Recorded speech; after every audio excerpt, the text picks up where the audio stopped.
নমস্কাৰ জেআৰজি ব্লগলৈ সকলোকে স্বাগতম জনাইছোঁ। আজি আমি আলোচনা কৰিবলৈ লৈছোঁ PMFME যোজনা সম্পৰ্কত। ইতিমধ্যে HSG গোটৰ মহিলাসকলক দিয়া হ'ব 40,000কৈ লোন। এতিয়া এই 40,000 টকা দিয়া হ'ব PMFME আঁচনিৰ জৰিয়তে। গতিকে এই আঁচনি কি আৰু মহিলাসকলে এই আঁচনিৰ ধন কেনেকৈ পাব, এপ্লাই ক'ত কৰিব আৰু ছাবচিডি অৰ্থাৎ ইয়াত কিবা ৰাজ সাহায্য পাব নেকি, সেই সম্পৰ্কে আজি ভিডিঅ'টোত আমি আলোচনা কৰিম। এতিয়া প্ৰথম চাওঁ, যিখন PMFME আঁচনি, সেই আঁচনিখন হ'ল প্ৰধানমন্ত্ৰী formalisation of micro' food processing enterprises scheme, অৰ্থাৎ প্ৰধানমন্ত্ৰী ক্ষুদ্ৰ যি খাদ্য সংসাধন যিখন আঁচনি, মানে আমি যিবিলাক ফুড প্ৰচেছিং যিবিলাক এণ্টাৰপ্ৰাইজ হয়, সেই এণ্টাৰপ্ৰাইজ গঠন কৰিবৰ বাবে চৰকাৰে গ্ৰহণ কৰা এখন উল্লেখযোগ্য আঁচনি হ'ল এই PMFME, প্ৰধানমন্ত্ৰী formalisation of micro' food processing enterprises scheme, অৰ্থাৎ ক্ষুদ্ৰ খাদ্য সংসাধন, যিটোক ফুড প্ৰচেছিং এণ্টাৰপ্ৰাইজ বুলি কয়। মানে যিকোনো এটা খাদ্য আমি যে প্ৰস্তুত কৰোঁ, প্ৰস্তুত কৰাৰ যি ইণ্ডাষ্ট্ৰিবিলাক, যেনেকৈ জাম জেলিয়েই হওক বা তেল হওক, মাষ্টাৰ্ড অইল বা ৰাইচৰ পৰা, হুইটৰ পৰা, ফুড প্ৰচেছিং যিবিলাক সৰু ক্ষুদ্ৰ উদ্যোগ গঠন কৰিব পাৰি, সেই ক্ষুদ্ৰ উদ্যোগবিলাকক সহায় কৰাৰ বাবে চৰকাৰে লোৱা এখন আঁচনি হ'ল PMFME। এই আঁচনিখনৰ মূল লক্ষ্য হৈছে ভোকেল ফৰ লোকেল, অৰ্থাৎ যিখিনি আমাৰ স্থানীয় বস্তু, সেই বস্তুখিনিক জনপ্ৰিয় কৰি তোলাটো, ভোকেল ফৰ লোকেল, বা সেইখিনিক আমি সমগ্ৰ বিশ্বতে চিনাকি কৰি দিয়াটো।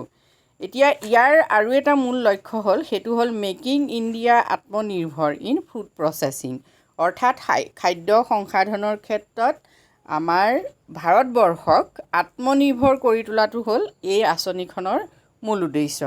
এতিয়া আমি চমুকৈ এনেকৈ ক'ম যে PMFME এই আঁচনিখনৰ জৰিয়তে চৰকাৰে ফুড প্ৰচেছিঙৰ ক্ষেত্ৰত, খাদ্য সংসাধনৰ ক্ষেত্ৰত আত্মনিৰ্ভৰ কৰি গঢ়ি তুলিবলৈ চেষ্টা কৰিছে। আৰু কিহৰ জৰিয়তে কৰিছে? ভোকেল ফৰ লোকেলক, অৰ্থাৎ স্থানীয় যি দ্ৰব্য সামগ্ৰী আছে, সেই দ্ৰব্য সামগ্ৰীক গুৰুত্ব দি পেলাই আত্মনিৰ্ভৰ কৰি তোলাটো হ'ল এই আঁচনিখনৰ মূল উদ্দেশ্য। আঁচনিখনৰ সন্দৰ্ভত প্ৰধানমন্ত্ৰী নৰেন্দ্ৰ মোদী ডাঙৰীয়াই কি কৈছে চাওক, this economic package is for our cottage industry, home based industry, our small scale industry, our MSME, which is a source of livelihood for millions of people, which is the strong foundation of our research for a self reliant India, অৰ্থাৎ ভাৰতবৰ্ষক আত্মনিৰ্ভৰ কৰি তুলিবৰ বাবে এই যিবিলাক আমাৰ শক্তিশালী সাংগঠনিক বা শক্তিশালী আমাৰ যিটো বেষ্ট আছে, ফাউণ্ডেশ্যন আছে, ভিত্তি আছে, সেই ভিত্তিবিলাক হ'ল কি, হোম বেছড যিবিলাক ইণ্ডাষ্ট্ৰী, মানে ঘৰুৱা যিবিলাক আমাৰ সৰু উদ্যোগ আছে, কটেজ ইণ্ডাষ্ট্ৰী আছে, স্মল যিবিলাক ক্ষুদ্ৰ উদ্যোগ আছে,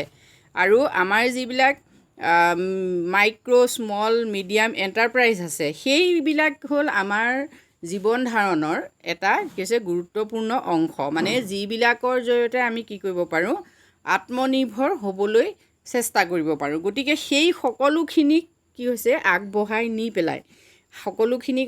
নিয়াৰ উদ্দেশ্য আগত ৰাখি এই আঁচনিখন চৰকাৰে গ্ৰহণ কৰিছে। এতিয়া আঁচনিখন সম্পৰ্কত আপোনালোকে নিশ্চয় বুজি পাইছে। আঁচনিখনৰ সন্দৰ্ভত যদি আপোনালোকে বহলকৈ জানিব খোজে, তেতিয়াহ'লে আপোনালোকে এইখিনি পঢ়ি চাব, যিহেতু ইয়াত যথেষ্টখিনি কথা আঁচনিখনৰ ওপৰত লিখা আছে। মই মেইন কথাখিনি আপোনালোকক দেখুৱাই দিছোঁ। এতিয়া চাওক, micro' food processing enterprises in India, অৰ্থাৎ ভাৰতবৰ্ষত ক্ষুদ্ৰ মাইক্ৰ' ফুড প্ৰচেছিং সংগঠন বা এণ্টাৰপ্ৰাইজ কিমান আছে আপোনালোকে চাওক।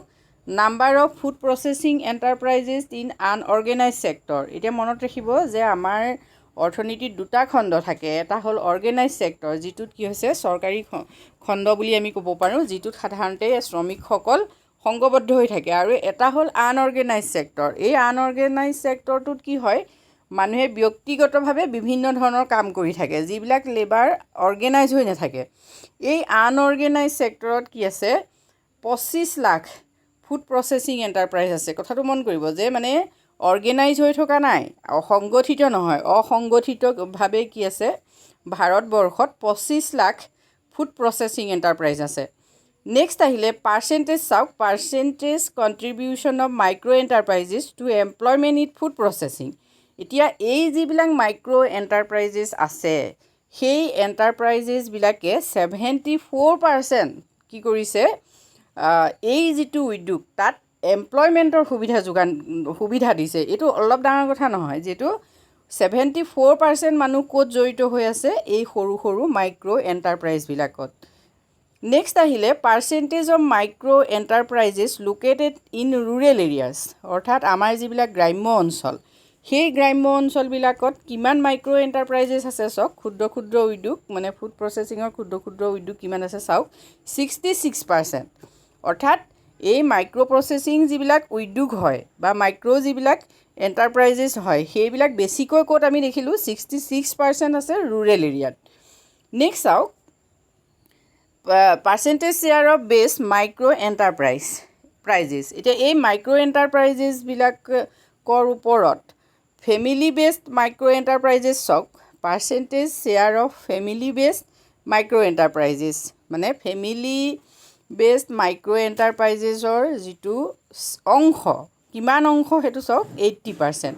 গতিকে আপোনালোকে গম পাইছে যে মাইক্ৰ' এণ্টাৰপ্ৰাইজটো আমাৰ অৰ্থনীতিত কেনেকৈ জড়িত হৈ আছে, মানে ক্ষুদ্ৰ এই উদ্যোগবিলাকে আমাৰ অৰ্থনীতিক কেনেকৈ শক্তিশালী কৰি ৰাখিছে আপোনালোকে নিশ্চয় এই ডাটাখিনিৰ পৰা গম পাইছে। এই যিখন স্কীম, এই স্কীমখনে যিবিলাক সৰু সৰু এণ্টাৰপ্ৰাইজ আছে তেওঁলোকক কেনেকৈ সহায় কৰিব সেই কথাটো ডাঙৰ কথা, যিহেতু এই স্কীমখনৰ PMFME স্কীমৰ উদ্দেশ্যই হৈছে কি ক্ষুদ্ৰ যিবিলাক খাদ্য সংসাধন উদ্যোগ আছে সেই উদ্যোগবিলাকক সহায় কৰাটো। এতিয়া কি কৰিব চাওক, কেনেকৈ সহায় কৰিব, training and financial support for technology upgradation. এতিয়া যি নতুন প্ৰযুক্তি আছে সেই প্ৰযুক্তি ব্যৱহাৰ কৰিবৰ বাবে কি কৰিব, প্ৰশিক্ষণ দিয়া হ'ব আৰু ফাইনেন্সিয়েল ছাপোৰ্ট দিব, অৰ্থাৎ বিত্তীয় সহায় আগবঢ়াব। ইতিমধ্যে আমি গম পাইছোঁ যে বিত্তীয় সহায় আগবঢ়াব HSG গোটবোৰৰ বাবে বা ফাৰ্মাৰ প্ৰডিউচাৰ অৰ্গেনাইজেশ্যনবোৰৰ বাবে। এতিয়া চাই লওক আপোনালোকে নিশ্চয় গম পাব পিছৰখিনিত। Support for the transition of existing enterprises into formal frameworks, যিবিলাক ইতিমধ্যে এণ্টাৰপ্ৰাইজ আছেই সেইবিলাকক ছাপোৰ্ট কৰিব। নেক্সট আহিলে ছাপোৰ্ট ফাৰ্মাৰ প্ৰডিউচাৰ অৰ্গেনাইজেশ্যন, অৰ্থাৎ FPOs যিবিলাক গোট আছে, মানে যিবিলাক কৃষকৰ গোট আছে সেইবিলাকক সহায় কৰিব। ছেল্ফ হেল্প গ্ৰুপক সহায় কৰিব, আমি গম কৈছোঁৱেই ইতিমধ্যে আত্মসহায়ক গোটক সহায় কৰিব। Producers cooperatives along their entire value chain, আৰু অন্যান্য প্ৰডিউচাৰ যিবিলাক কোঅপাৰেটিভ প্ৰডিউচাৰ যিবিলাক আছে সেইবিলাককো কি হৈছে মানে চেইন বেচিছত ভেলু চেইন বেচিছত সহায় কৰিব। গতিকে আপোনালোকে চাওক নেক্সট এই যিখন আঁচনিখনে কেনেকৈ কাক সহায় কৰিব, যিবিলাক ফাৰ্মাৰ প্ৰডিউচাৰ অৰ্গেনাইজেশ্যন আছে, মানে FPO আছে, ছেল্ফ হেল্প গ্ৰুপ আছে, producers cooperative along their entire value chain, এইখিনিক সহায় কৰিব। ঠিক আছে।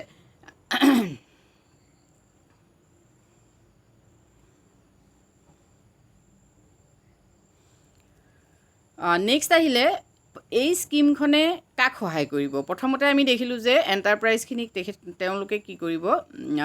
নেক্সট আহিলে support to farmer producer organisation, অৰ্থাৎ FPO যিবিলাক গোট, ছেল্ফ হেল্প গ্ৰুপ, এইবিলাকক কি হৈছে এই আঁচনিখনৰ জৰিয়তে এই আঁচনিখনে সহায় কৰিব। বিপণন কেনেকৈ কৰিব, যিটো দ্ৰব্য সামগ্ৰী উৎপাদন কৰি ক'ত বিক্ৰী কৰিব, সেই বিক্ৰী কৰা ব্যৱস্থাটোকে কি হৈছে মাৰ্কেটিং কৰা হয় বা বিপণন ব্যৱস্থা।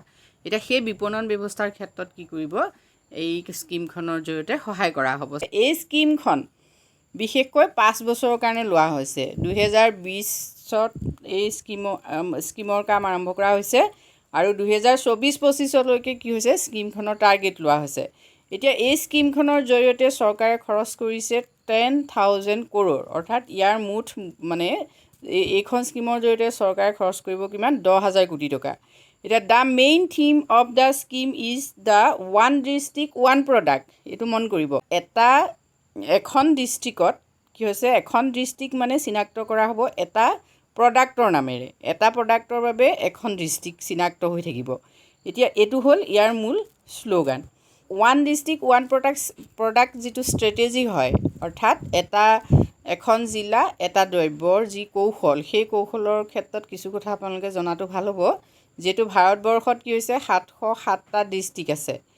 এই 707টা ডিষ্ট্ৰিক্টত 137টা ইউনিক প্ৰডাক্ট কি কৰা হৈছে, ইয়াত গুৰুত্ব দিয়া হৈছে। সেই প্ৰডাক্টবিলাক বিভিন্ন ধৰণৰ হ'ব পাৰে। গতিকে এতিয়া প্ৰডাক্টবিলাক কেনেকুৱা হ'ব আপোনালোকে সেইটো কথা চাই লওক। Types of products chosen as ODOPs across India, মানে ওৱান ডিষ্ট্ৰিক্ট ওৱান প্ৰডাক্ট। এতিয়া প্ৰডাক্টটো চাওক, নাম্বাৰ অফ ডিষ্ট্ৰিক্ট 38, মানে 38টা ডিষ্ট্ৰিক্টত প্ৰডাক্ট কি হ'ব চাওক। Bakery and কনফেকশ্যনাৰী। নেক্সট আহিলে 40টা ডিষ্ট্ৰিক্টৰ বাবে আছে ডায়েৰী প্ৰডাক্টছ।